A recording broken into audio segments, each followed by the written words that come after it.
Alright guys, in this tutorial we will talk about equality versus strict equality.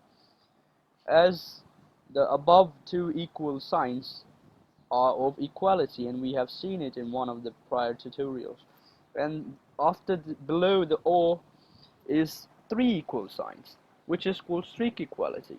So when to use which one? Let's do this programmatically first, and then I'll explain it.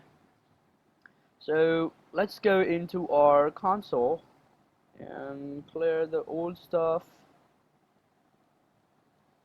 Right now, what I want to do is to check whether 1 is actually equal to 1. Now both of these are different. One of them is string and other one is a number, but the console is telling me that it's true.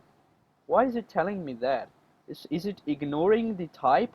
Yes, it is. It's ignoring the data type. This is a string, this is a number, but both have ones in it. So it's saying that yes, both of them are true.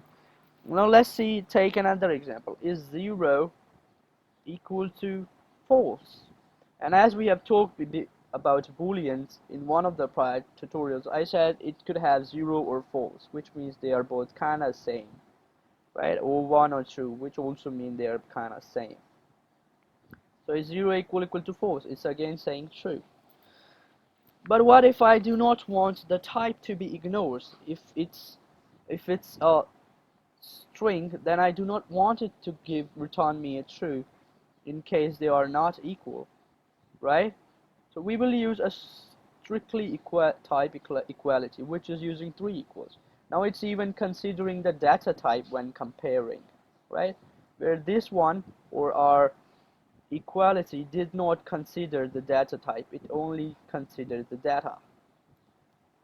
So if I would again say if 0 considering the data type equal to false, then what would you say? It would say false because they both are of different data type.